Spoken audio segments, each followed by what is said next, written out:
This tutorial will demonstrate how to close up a hole in the center of a project that you started from the middle out if you did the long tail cast on. So when you have a project that starts with a really small circumference and it builds out from there, the easiest way to begin is to start with the long tail cast on. But it does leave a hole in the center, and it's not actually a symmetrical hole either. It's not uniform all the way around. It's got this much of it that looks the same, and then it's got this long kind of gappy space where the cast on began. And there is a way to use the tail of your project to close up that hole so that it looks more consistent and matches kind of what it would look like if you had done a pinhole cast on, which either if you've already cast on and you want to change the way that your center looks, or if you just prefer to do the long tail cast on and come back and do this later so that it looks more like a pinhole cast on, this is an option. I would recommend you're going to need a tapestry needle, and I would suggest that you get a tapestry needle that has a blunter end. You don't want something that's really sharp because you want to avoid splitting any of the strands that you're working in, and it's going to be kind of close work. I'm also going to recommend a crochet hook to get started, because if you look here at the center, so if you look around, starting from the tail and kind of going counterclockwise, you'll see that the edging looks very consistent for, in this case, 7. Sometimes you have a different number of things coming out from the center, but I have a total of 8. So I've got 7 fairly consistent looking offshoots from my center, but it's this 8th one where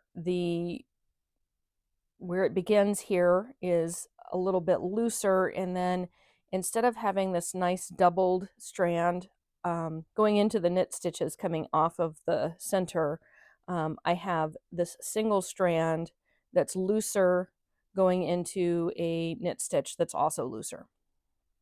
So to get started, the first thing I want to do is I want to take my crochet hook, and I'm actually going to create, using my tail, this single strand here, and then the beginning, this is going to be the yarn over at the beginning.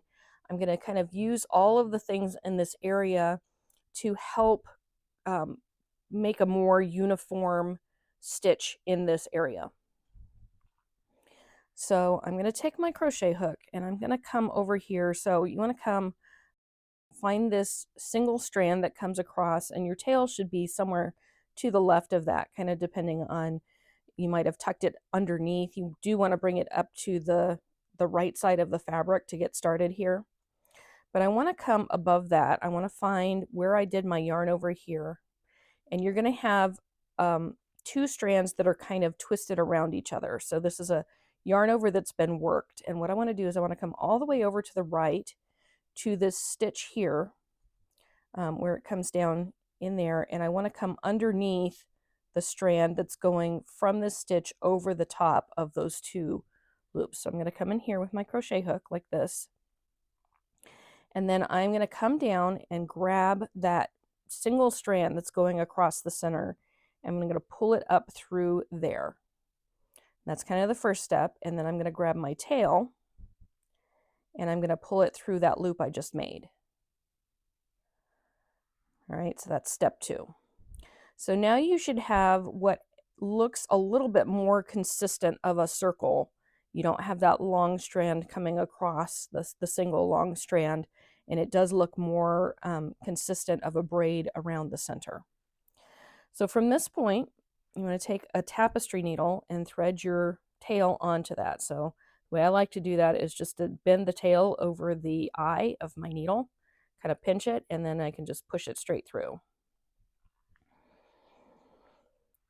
And then once you have your tail on your tapestry needle, look really closely at your center. So I'm going to zoom in here a little bit so you can really see what I'm doing, and I hope I can stay in focus and in frame.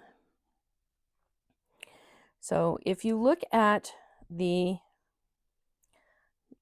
call them pinwheels or whatever, you have you should have a single knit stitch coming down into the circle, followed by a hole, which is where your yarn overs were. Okay, so you have your knit stitch, your hole, your knit stitch, your hole. Underneath that hole is a gap between each of the knit stitches. So I want to start over here where I began. I'm going to skip this first hole, which is what I created when I pulled that strand over. I want to come over here to my next knit stitch, and I'm going to go into the knit stitch from top to bottom. So from the right side of the fabric to the wrong side of the fabric. And then I want to bring my needle back out. So on this first one, I don't have, sorry, I'm going to come over here and show you the second one first. So if I follow this knit column down between these two yarn over holes all the way to the edge of the circle, I can insert my needle into the center of this knit stitch. At the bottom, can I bring that needle tip underneath that stitch's left leg, coming back out from the wrong side to the right side in the gap that's just between the knit columns below that yarn over space. Here I don't have that because my knit stitch is looser here and I don't have a hole in between, but what I do have, if I can pull this out a little bit, is I can get underneath, go in through this hole, this bigger hole, and then I can get underneath this bar right here.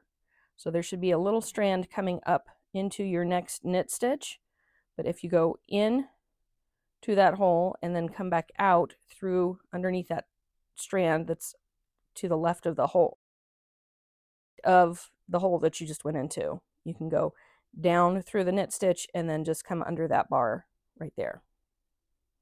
All right, after this, we're going to go in through the knit stitch. So you want to come to the one that's closest to the bottom and then back out through the hole that's directly underneath the yarn over hole.